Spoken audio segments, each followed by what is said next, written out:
ওম নমো ভগবতে বাসুদেবায়। কেমন আছো সবাই বন্ধুরা? আশা করি শ্রী হরির কৃপায় তোমরা সকলেই ভালো আছো। আজ আমি তোমাদেরকে এই অষ্টবদ্রীর সপ্তম বদ্রী অর্থাৎ বৃদ্ধ বদ্রী মন্দিরের রহস্য, মাহাত্ম্য এবং ইতিহাস সম্পর্কে বলবো, এবং তোমরা কলকাতা থেকে কিভাবে এই বৃদ্ধ বদ্রী যাত্রা করবে, তোমাদের কতদিন সময় লাগবে ও মোট কত টাকা তোমাদের খরচ হবে সেই বিষয়ে বিস্তারিত বলবো। তাই ভিডিওটা প্রথম থেকে শেষ পর্যন্ত দেখার অনুরোধ রইল। আমি তন্ময়, আর তোমরা আছো ট্রাভেল উইথ তন্ময়ের সাথে। তাহলে চলো ভিডিওটা শুরু করি। আর হ্যাঁ, এই ধরনের ইন্টারেস্টিং ভিডিও দেখার জন্য আমার এই চ্যানেলটাকে অবশ্যই সাবস্ক্রাইব করে নিও আর বেল আইকনটাকে অন করে দিও।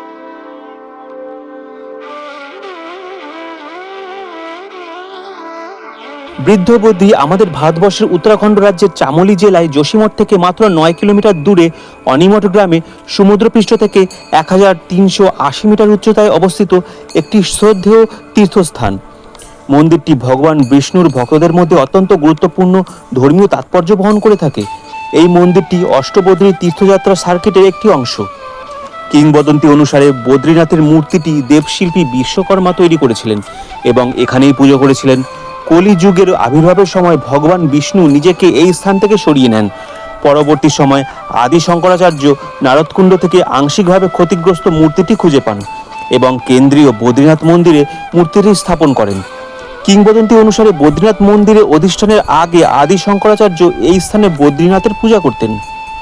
জনশ্রুতি আছে যে দেবর্ষি নারদ এই অনিমঠ গ্রামে শ্রী হরির তপস্যা করেছিলেন এবং শ্রী হরি এই স্থানে একজন বৃদ্ধ ব্যক্তিরূপে দেবর্ষি নারদকে দর্শন দিয়েছিলেন, আর এই কারণেই স্থানটির এইরূপ নামকরণ।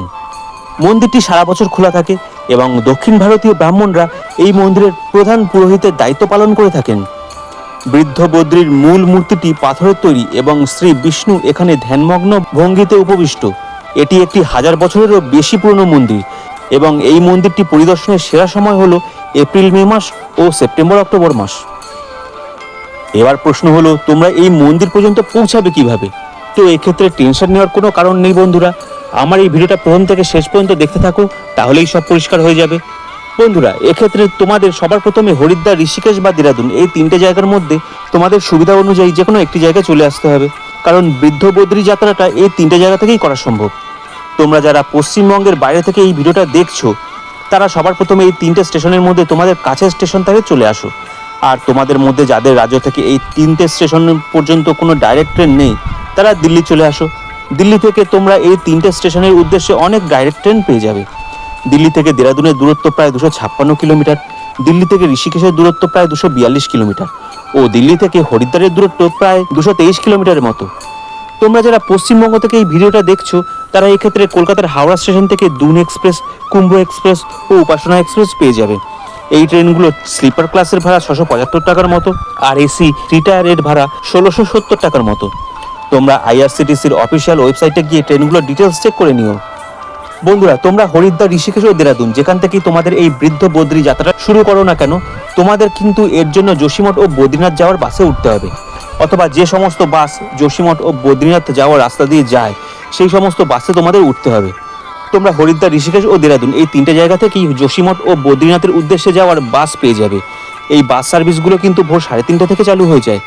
তোমরা যারা কলকাতা থেকে বৃদ্ধ বদ্রী যাত্রাটা করবে, তারা কলকাতা থেকে হরিদ্বার হয়ে তোমাদের এই বৃদ্ধ বদ্রী যাত্রাটা শুরু করো, কারণ হরিদ্বার বাকি দুটো স্টেশন থেকে কাছে। তো এক্ষেত্রে তোমাদের হরিদ্বার, ঋষিকেশ বা দেরাদুন থেকে যোশীমঠ ও বদ্রীনাথগামী বাসে উঠে অনিমঠে নামতে হবে। হরিদ্বার থেকে অনিমঠের দূরত্ব প্রায় 261 কিলোমিটার, ঋষিকেশ থেকে অনিমঠের দূরত্ব প্রায় 237 কিলোমিটার আর দেরাদুন থেকে অনিমঠের দূরত্ব প্রায় 275 কিলোমিটারের মতো। বাসে করে যেতে সময় লাগবে প্রায় 9 থেকে 10 ঘন্টার মতো। এক্ষেত্রে সরকারি বাসের ভাড়া পড়বে মাথাপিছু 550 টাকা থেকে 600 টাকা আর বেসরকারি বাসের ভাড়া পড়বে মাথাপিছু প্রায় 900 টাকার মতো। এছাড়াও তোমরা শেয়ার গাড়িও পেয়ে যাবে। তোমরা হরিদ্বার, ঋষিকেশ ও দেরাদুন এই 3টে স্টেশনের বাইরেই অনেক ট্রাভেল এজেন্সি দেখতে পাবে। এখান থেকে তোমাদের যোশীমঠ বা বদ্রীনাথগামী শেয়ার গাড়িতে উঠে অনিমঠে নেমে যেতে হবে। আর তোমরা অনিমঠে বদ্রীনাথ হাইওয়ের উপর যেখানে নামবে, সেখান থেকে বৃদ্ধ বদ্রী মন্দিরের দূরত্ব মাত্র 200 মিটার। এই অনিমঠ কিন্তু যোশীমঠ থেকে প্রায় 9 কিলোমিটার আগে।